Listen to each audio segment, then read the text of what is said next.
Hey, what's up everybody? It's TJ with Sanctified Homes, and today we're going to talk all about radon, what it is, why it's important to know what it is, and more importantly, why if you're in a home or building a new home, you need to address radon. So first of all, it's a radioactive gas, comes up through the ground and comes into your home. And since most of us spend 90% of our time in our houses outside of work, we need to make sure that we're addressing the radon in our homes and honestly the air quality overall. So I have a couple different things here that you might notice or not notice, or I should say know what they are. And first, we have different sources or ways to test radon. This is just a short-term test for radon. If you've bought a home before, maybe you've done a radon test, this will sit in your basement for 2 to 3 days, reads the levels of radon, and will say if it's high or low. The best way to actually test for radon is a long-term radon test, so months, if not a year, and also move it around because radon has little pockets, or your basement foundation might have a crack somewhere in the house where it doesn't in another spot of the house. So we have this little device is also a radon tester that measures radon over time. This is actually mine. I move it around my house to test and know at any moment what the radon levels have been for a long-term average. Obviously, if it's higher, I'm going to put a system in. If it's not higher, I don't have to worry about it. The final thing is, this is also testing radon for the long term, but this device also tests for a whole lot of other things like VOCs, your pressure in your home, a particulate matter, a ton of different things. So I love this. I have one of these on every floor and in bedrooms because I want to make sure that the air in my home is good quality air, not bad, stale air, which is why you see a ton of people get sick because they get pollutants in their home. And honestly, homes are a lot dirtier than the outside. So when you're thinking about that and how do you figure out if you have radon in your house, first of all, is you can do the short-term test. You can go on to, and this is not sponsored by them, but this is from Airthings. So if you go to airthings.com, I got all of these things from that website. If you're local and you know me, I might let you borrow my stuff, but you need to test your radon levels. If you're building a house, you probably saw, or maybe you didn't, we have a video showing how we put the Stego barrier down in the basement to block the radon from coming up, and then we use a fan or passive radon system to suck it up out of the house from underneath the basement slab so that you're not getting that into your home. Now, according to research, radon is the #2 leading cause of lung cancer among non-smokers. The #1 cause is obviously smoking. So it's very important to understand the quality of your air, what radon really is, and only, I believe it's like 1 in 30 or so adults are affected by radon more than other adults. However, if you have kids, young children, they're still developing. Children, kids, babies, they are way more susceptible to radon gas and the issues that you can develop from it than older adults are, okay? So if you have kids, please take this even more serious than maybe if you're an adult. Like I'm an adult, I've been learning about radon for a while.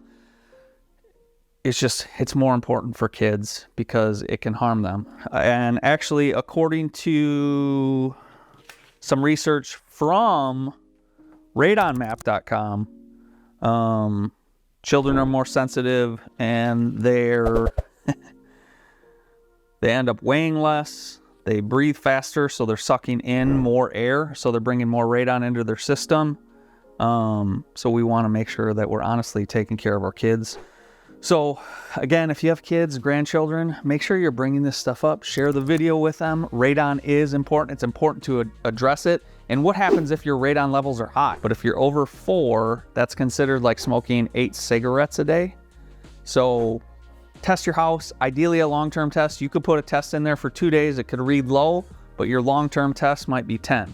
We're in Wisconsin, particularly around Dane County. And if you go to radonmaps.com, which is popping up here, you can see it shows across the United States where high radon levels are, and this is where tests are taken, it's recorded and whatnot. There's parts of the country where it's showing on here there is not much radon. I'm telling you, they have radon there. I've talked to other builders in other parts of the country, like look in Texas. They never test for radon, and all of a sudden a builder tested for it and they tested well over that number. So it doesn't matter where you are in the country, it's still something to monitor. Now, us being in Dane County, you can see zoomed in on Wisconsin here that we have super high levels of radon, especially in little pockets. I know in, I'm not gonna say, just test for radon, and we need to make sure that then if you have high radon levels, how do we get rid of that? So there's passive systems. If your home is already built, you're probably gonna have to put a radon fan in, and then what that does is it basically takes the air under the slab of your house and sucks that out. You're also gonna wanna make sure whoever the radon specialist is that comes in, or if you're gonna try and put it in yourself, that you're sealing any cracks around the bottom of your foundation, because that's allowing that air or a radon gas to seep up through, because a long time ago, or even still today, they put down that 6 mil poly that deteriorates over time, so gas can get up through that. So you want to make sure you're sealing any penetrations in your basement.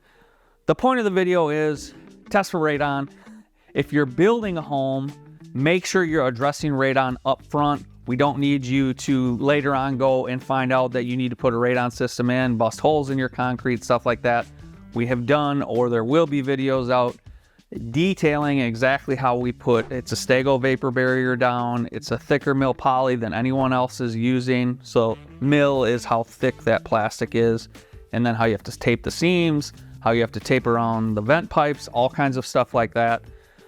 So with that said, I know the video is getting long, you're probably bored, but you shouldn't be, because this is talking about your health and safety, and your health and safety is what is most important to me. So this is what radon is. If you have any questions about this, feel free to reach out to us. But check out, like I said, check out airthings.com. They have a ton of stuff, especially for testing just air quality in your house. Super important. I do have filters. I live in an 80s house, so it's not built as tight as I would like. I have actual HEPA filters running in every floor of my house to make sure my air stays clean. I can tell you that this stuff, especially this little neat device right here from airthings.com, picks up on the VOC levels, the pressure, radon, all of that in your home. So I'm making sure I have a clean home, clean air to breathe, and my family's as safe as possible. Until next time, don't forget to raise your standards. We'll talk to you soon.